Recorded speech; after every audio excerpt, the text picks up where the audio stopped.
The fire in the hearth was a dying eye, a glowing ember of orange buried under a mountain of gray ash. Gregory sat in his wingback chair, the silence of the house pressing against his eardrums like deep-sea pressure.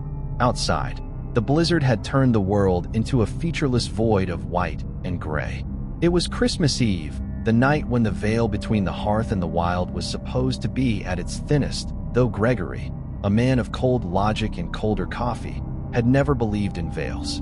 Then came the sound. It was thin at first, a needle prick of melody threading through the howling wind, dashing through the snow. Gregory frowned, his book sliding an inch down his lap. It was 11:45 p.m. No one in their right mind was out in this, especially not in this remote stretch of the valley where the nearest neighbor was 3 miles of drifted snow away. In a one-horse open sleigh, the voice was resonant, unnaturally loud for the distance. It didn't sound like it was being carried by the wind. It sounded like it was being projected directly into the wood of the house. Gregory stood, his joints popping. He walked to the front door, the floorboards groaning under his slippers. He reached for the porch light switch, but paused. Something about the cadence of the singing felt mechanical, rhythmic. He peered through the small, decorative pane of glass at the top of the door. A lone figure stood on the porch. It wore a heavy, floor-length wool coat that seemed to drink the little light reflecting off the snow. A wide-brimmed hat obscured its face, tilted downward. The figure wasn't shivering, despite the sub-zero temperatures.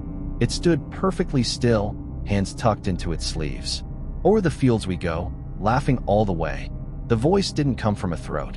As Gregory leaned closer, his breath fogging the glass, he realized the sound was vibrating out of the figure's entire torso. It was a deep, chest-thumping hum that made the doorframe rattle. "Go away," Gregory called out, his voice cracking. "It's nearly midnight. I'm calling the police."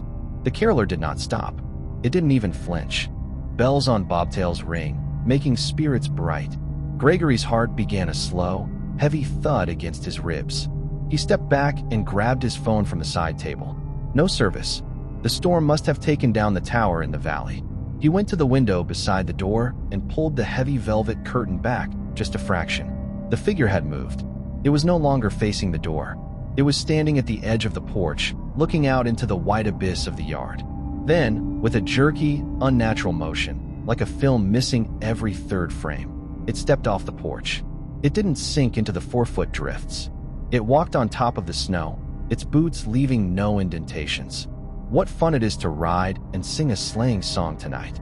The caroler began to circle the house. Gregory moved from room to room, his panic rising like a tide. He watched from the kitchen window as the figure passed the frosted glass. It was moving faster now, a dark blur against the white.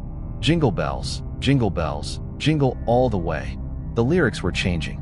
The words were the same, but the vowels were stretching. Bells became a low, metallic bawl. Way became a piercing, high-frequency way.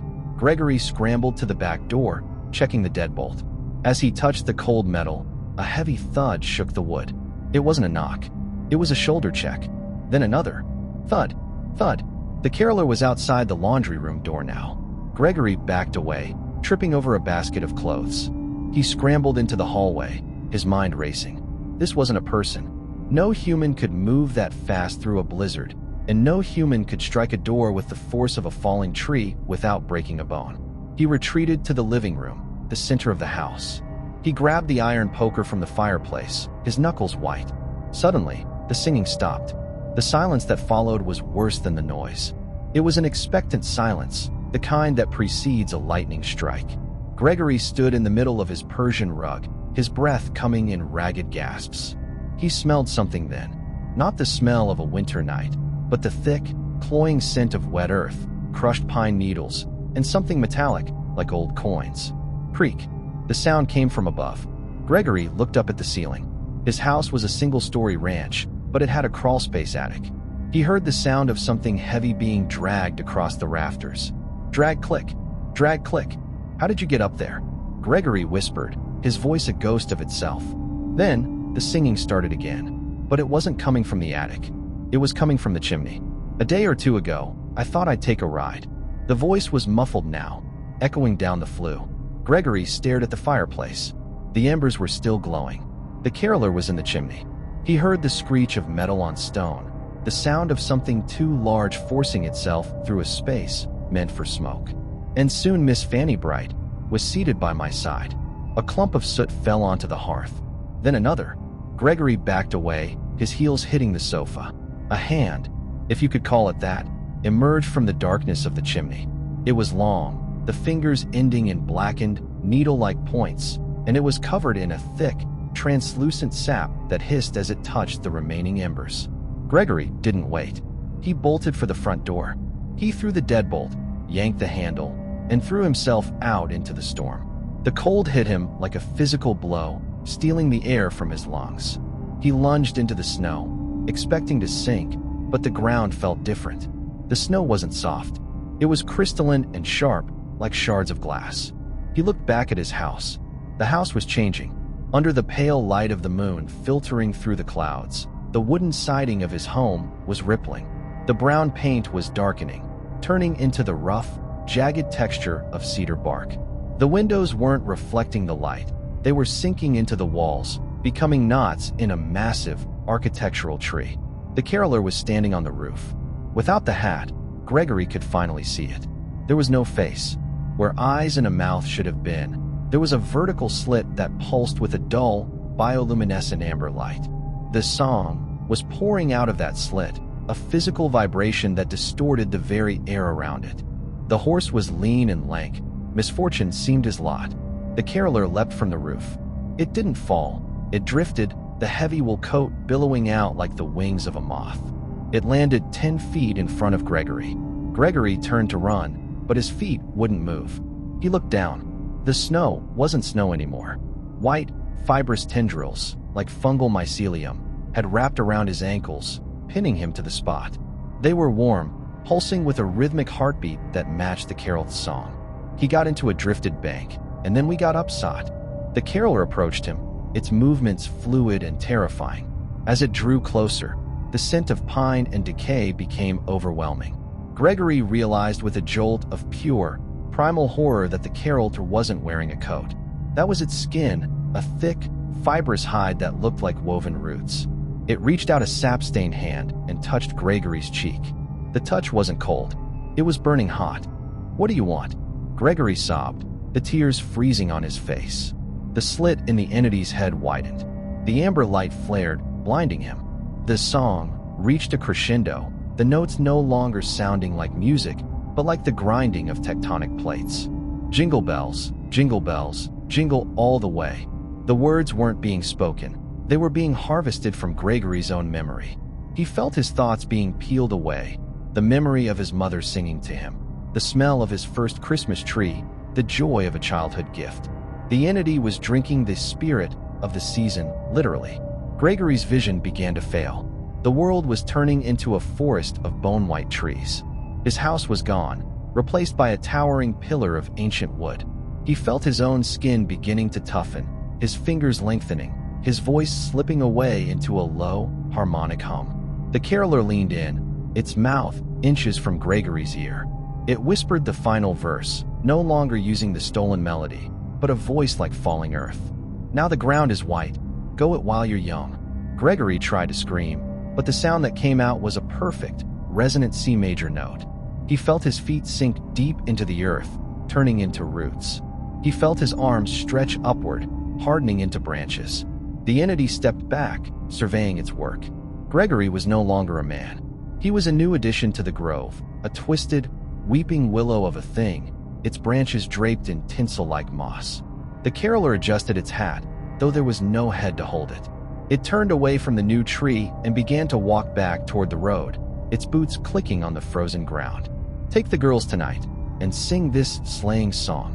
The song faded as the entity drifted toward the next distant light in the valley, leaving Gregory behind to ring in the wind, a solitary bell in a forest of silent, wooden screams.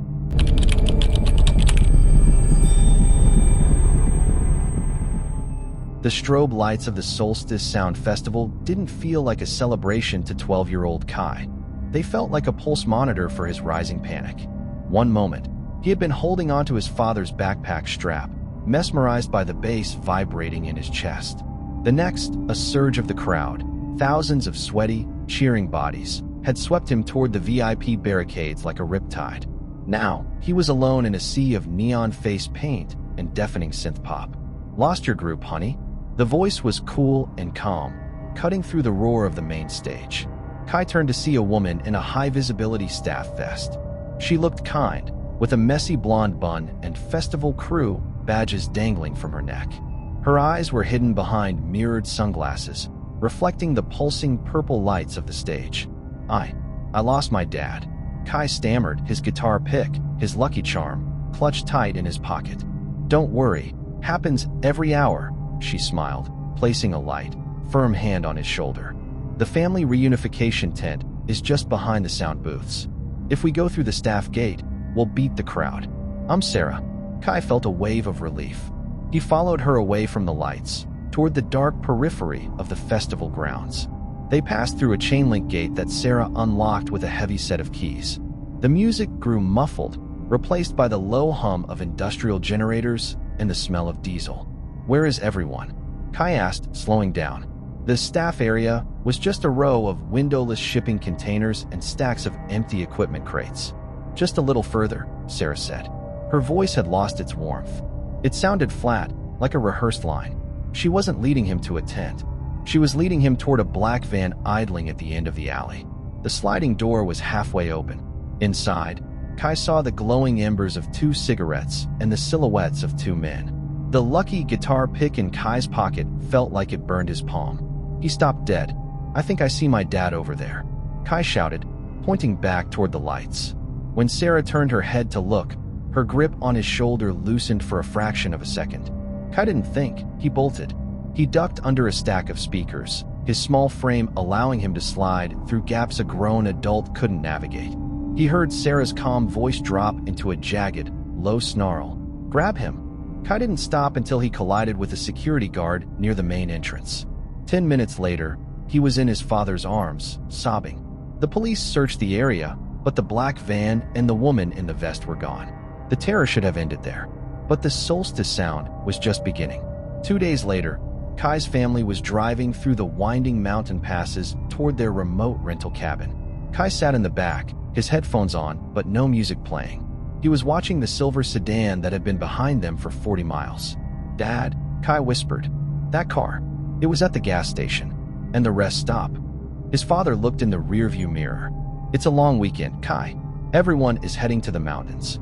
But when they pulled into the gravel driveway of the cabin, tucked deep into a pine forest, the silver sedan didn't pass. It slowed to a crawl, the engine idling like a growl. The windows were tinted, but as it passed the cabin's gate, the rear window rolled down just an inch. A hand emerged. It held a high-visibility staff vest, letting it flutter in the wind like a flag before pulling it back inside. The car accelerated and vanished into the trees. That night, the mountain silence was deafening. Kai's father had locked every window and propped a chair against the door, finally spooked by Kai's insistence. They huddled in the living room, the fire crackling, a sound that reminded Kai too much of the static of the festival speakers. In the middle of the night, a sharp thwack hit the front door. Kai's father grabbed a fire poker and crept to the door. He peered out the small window and then recoiled, his face turning a sickly shade of gray. "Stay back, Kai," he hissed. But Kai had already seen it through the side window. Propped up on the porch was a cardboard equipment crate from the festival. Nailed to the center of the front door was a single sheet of paper. On it, in crude, bold marker, were the lyrics to the song that had been playing when Kai first got lost. "I found you in the crowd. I'll find you in the quiet. We still have your seat reserved." Beneath the text, taped to the paper, was Kai's lucky guitar pick. He had dropped it in the staff alley. They had been close enough to pick it up. They had been close enough to watch him run. 10 years later, Kai sat in a dimly lit jazz club, his fingers dancing over the strings of his guitar. He was 22 now, a professional musician. He played with his eyes closed, lost in the melody. It was the only time he felt safe, when the music was his own, controlled and contained. The set ended to a smattering of applause. Kai wiped his brow and headed to the bar for a water. "Great set," the bartender said, sliding a drink toward him. "A woman over at the corner table bought it for you. Said she was a longtime fan." Kai's heart skipped a beat. He looked toward the corner. The table was empty, the chair still slightly pulled out. He looked down at the coaster under his drink. On the back, written in the same bold, crude marker he hadn't seen in a decade, were 3 words: "Still in tune." Taped to the coaster was a high-visibility yellow thread, pulled from a staff vest. Kai looked at the exit. The heavy steel door was just closing. For the rest of his life, every stage light would feel like a searchlight, and every encore would feel like a countdown. The festival wasn't over. It was never going to be over.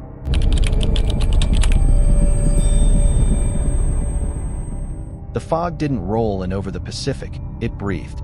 It was a thick, salt-heavy mist that swallowed the redwood trees and turned the jagged cliffs of Northern California into a world of gray ghosts. "Just a quick stop," Elias Rivera said, though his hand tightened on the steering wheel. The sign said, "You pick heritage pumpkins. Maya wants a big one for the porch." His wife, Elena, looked at the rusted gate and the handwritten sign that looked more like a warning than an invitation. Their 8-year-old daughter, Maya, was already pressed against the window, her breath fogging the glass. "They're blue, Dad. Look, the pumpkins are blue." They pulled the SUV onto a gravel turnout overlooking the cliff. The pumpkin patch was sprawling and overgrown, hidden in a hollow between 2 hills. The vines were thick, like tangled veins, and the pumpkins weren't the bright orange of grocery stores. They were a bruised, ghostly slate blue. As they stepped out of the car, the silence hit them. No birds, no wind. Only the distant, rhythmic thud of the surf hitting the rocks hundreds of feet below. "Hello," Elias called out. A man emerged from behind a stack of weathered crates. He was tall and skeletal, wearing nothing but a thin, sleeveless undershirt and tattered trousers, despite the biting 45-degree chill. His skin was the color of a fish's belly, translucent and shimmering with cold sweat. $5, the man said. His voice sounded like dry leaves skittering on pavement. "Pick what you want. Leave the money in the box." "Aren't you cold, sir?" Elena asked, pulling her wool coat tighter. The man didn't blink. His eyes were wide and fixed, the pupils blown out until there was almost no color left. "The harvest doesn't feel the cold," he whispered. He didn't look at them. He looked at Maya's neck, his head tilting at an impossible, bird-like angle. Let's just go, Elias," Elena whispered. "We just got here," Maya protested, already running toward a massive blue pumpkin near the edge of the field. "Maya, wait." Elias hurried after her. By the time he reached his daughter, the man had vanished. Elias looked around, but the vines were waist-high and the fog was thickening, reducing visibility to 10 feet. He felt a sudden, sharp instinct to leave, the kind of feeling a deer gets when it realizes it stepped into a clearing full of wolves. "We're leaving. Now," Elias commanded, scooping Maya up. They hurried back to the SUV, the gravel crunching too loudly in the dead air. When they reached the vehicle, Elias's heart stopped. All 4 tires were shredded, not just punctured. The rubber had been peeled back in long, jagged strips, as if by something with immense strength and very sharp tools. "Elias." Elena pointed toward the fog line of the pumpkin field. The pale man was back, but he wasn't alone. 5, then 10, then a dozen figures emerged from the mist. They were all underdressed, some in thin slips, others in nothing but rags, and their skin all shared that same sickly, translucent pallor. They didn't speak. They didn't shout. They simply stood in a semicircle, blocking the only road back to the highway. "Get in the car. Lock the doors," Elias shouted. They scrambled inside the SUV. Elias tried the ignition, but the engine only gave a sickening click. He popped the hood latch and looked through the gap. The spark plug wires had been ripped out like entrails. The figures began to move. They didn't walk. They loped, their limbs moving with a frantic, jerky energy. One woman, her hair matted with mud and salt, pressed her face against the driver's side window. She didn't have teeth. Her gums had been sharpened into jagged bone ridges. She began to hum, a low, discordant sound that vibrated through the glass. Thump! Something hit the roof. Then the back window. The figures were surrounding the car, their pale hands leaving greasy streaks on the glass. They weren't trying to break the windows yet. They were testing the metal, feeling for weaknesses, sniffing the air intakes. Why are they doing this? Elena sobbed, holding Maya to her chest. They're waiting, Elias realized with horror. He looked at the dashboard clock. It was 4:58 p.m. The sun was setting behind the fog. They were waiting for the light to die completely. One of the men, the one from the crates, stepped up to the hood. He held a rusted sickle in one hand. He looked directly at Elias and began to scrape the blade across the windshield. Scree, scree. The sound was unbearable. More figures emerged from the cliffside, climbing up the rocks like crabs. There were dozens of them now, an entire colony of the pale, starving things, drawn by the scent of the unharvested. Just as the man with the sickle raised the blade to shatter the glass, a faint, rhythmic pulsing of light cut through the fog from the highway above. Wail, wail, wail. A police siren. A highway patrol car, likely checking on the abandoned SUV, rounded the bend a half-mile up. The blue and red lights fractured through the mist like a disco ball. The effect on the pale people was instantaneous. They hissed, a collective sound like steam escaping a pipe, and vanished.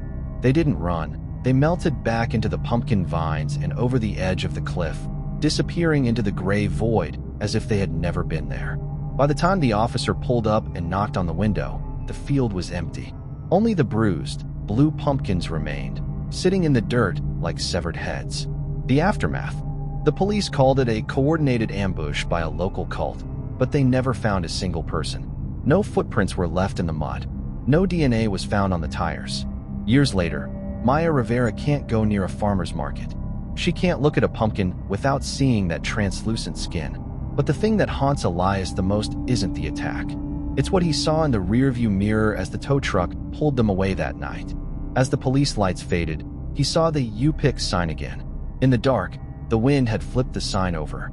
On the back, written in the same dry-leaf voice of a charcoal marker, it didn't say "You Pick."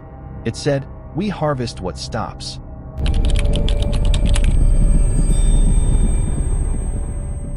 The neighborhood was a patchwork of orange porch lights and plastic skeletons, but at the end of the cul-de-sac, Maya's house was a pocket of shadow.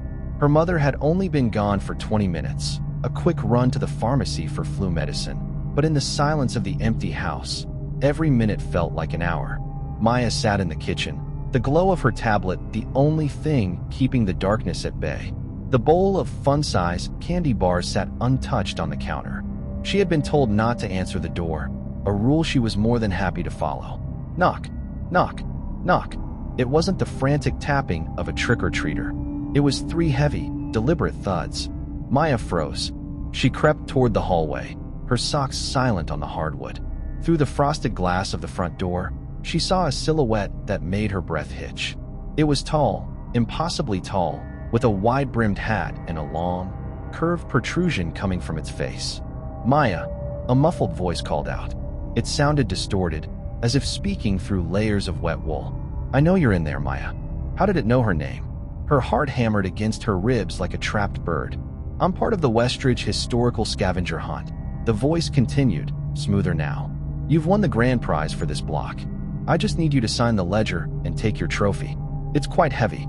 I can't leave it on the porch." Maya peered through the peephole. The figure was dressed in a high-quality, leather-plagued doctor costume. The mask was a bone-white beak, and the eyes were 2 circles of dark, tinted glass. The doctor held a heavy wooden staff in one hand and a tarnished silver box in the other. "My mom is in the shower," Maya lied, her voice trembling. "Just leave it on the mat." The figure leaned in. The glass eyes of the mask pressed against the peephole, blacking out Maya's view. "Your mother's car is at the CVS on 4th Street, Maya. I saw her pull in as I was coming here. It's just us." The silence that followed was terrifying. Then, the door handle turned. Click, click, click. The deadbolt held, but the figure didn't give up. It began to walk around the perimeter of the house. Maya followed the sound of boots on the mulch. Tap, tap, tap. The staff struck the side of the house. In the dining room, the figure stopped. Maya watched from the shadows of the hallway as the white beak pressed against the window pane. The doctor wasn't looking for a prize. He was looking for a way in. He reached down and gripped the bottom of the window frame, testing the lock. The wood groaned, but held. "The prize is very special, Maya." The voice drifted through the glass, unnervingly calm. "It's a cure. Don't you want to be cured?" Maya didn't wait to hear more. She scrambled into the hallway closet, pulling the slatted doors shut and burying herself under a mountain of winter coats. She curled into a ball, clutching her phone. No signal. The thick walls of the old house always cut the bars in the center of the home. Outside the closet, she heard the back sliding door rattle. Then, the sound of a heavy stone being picked up from the garden. Crack. The sound of shattering glass echoed through the kitchen. The intruder was in. Maya pressed her hands over her mouth to stifle a sob. She heard the heavy, rhythmic thud of boots on the kitchen tile. Thump. Drag. Thump. Drag. The doctor was walking with the staff, tapping it against the floorboards as if searching for a hollow spot. The footsteps moved into the living room. Then the hallway. "I can hear your heart, little bird," the voice whispered, right outside the closet door. "It's beating so fast. That's the fever. That's the sickness." A long, gloved finger poked through the slats of the closet door. The black leather was stained with something dark and sticky. The finger traced a line down the wood, inches from Maya's face. Suddenly, the driveway flooded with light. The garage door began its loud, motorized hum. The finger retracted instantly. The heavy footsteps sprinted toward the back of the house. A moment later, the front door flung open. "Maya? I'm home. Sorry it took so." Her mother stopped mid-sentence, seeing the shattered glass and the back door standing wide open. "Maya!"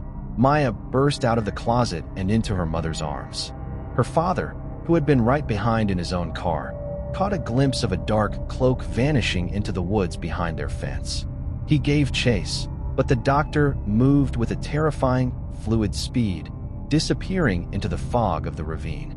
The police found the silver box left on the kitchen island. When they opened it, there was no prize.